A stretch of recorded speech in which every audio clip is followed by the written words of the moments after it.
pronation of the foot in running is the side-to-side motions of the back of the foot during the touchdown and stance phases of running. The functional relevance of foot pronation is that it's the body's natural built-in mechanical support that contributes to impact absorption and footstep stability. But just like anything else, if foot pronation exceeds tolerance, meaning that if the foot shifts into extreme overstraining positions, can lead to big increases in bending strain on the Achilles tendon, torsion on the shins, and rotational stress on the knee joint. To that point, many experts agree that all that may be needed to keep foot pronation within a safe range of tolerance during running is to wear motion control stability running shoes. However, the root cause of overpronation when running could very well be attributed to weak pronatory muscles and weak arch in the foot. Not to mention, one problem with motion control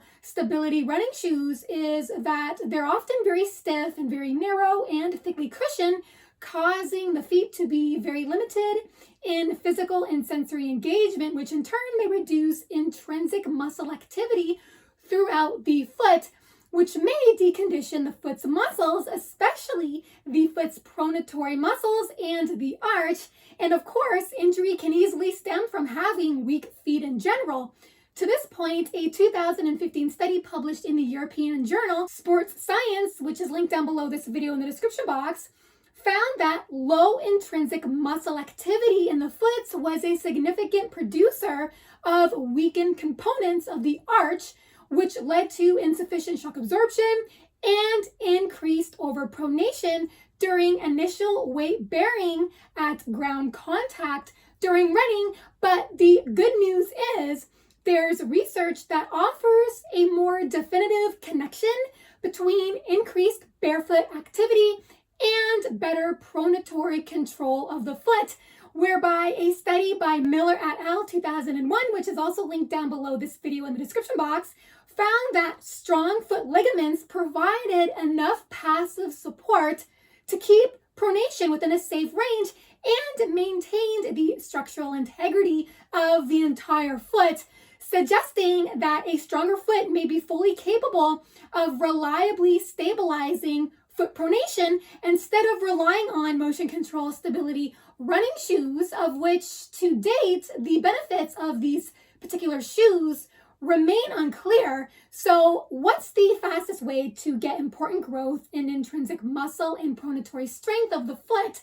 Leading proponents of barefoot running and barefooting in general, like Dr. Stephen Robbins, his work on this is also linked down below the video in the description box, has found that going barefoot, especially doing weight-bearing activities barefoot, delivers a richer range of sensory inputs that act directly on the intricate structures in the foot and improves strength, volume, and density of these structures.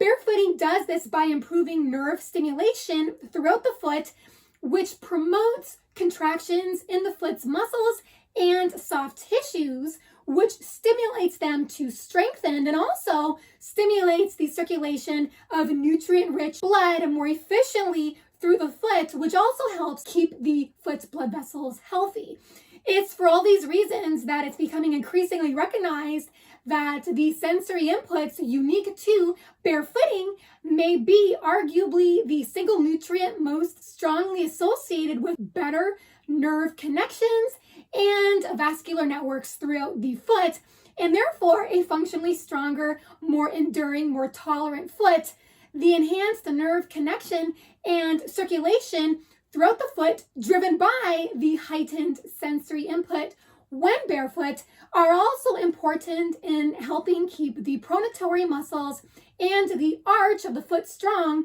When these structures of the foot are strong, the foot is stronger at pinning down more stably with tighter controlled pronation. So I just thought it would be important to highlight that it may be worth relying less on motion control stability running shoes and more on increased barefoot activity, especially barefoot running, as a precondition for potentially helping resolve abnormal foot pronation for when you run in shoes that aren't motion control stability running shoes, on account of there just seems to be more direct evidence showing barefooting delivers the necessary stimuli for building a stronger foot by increasing blood flow and improving nerve connectivity throughout the foot-ankle complex, making barefooting more compatible with having more clinical benefit for abnormal pronation as compared with motion control stability running shoes. On that note, I also posted below the video in the description box barefoot drills as well as a barefoot running training guide if you want to add barefoot running to your training. Hope you've enjoyed this video. If you did, feel free to hit the thumbs up button as well as the subscribe button if you haven't already,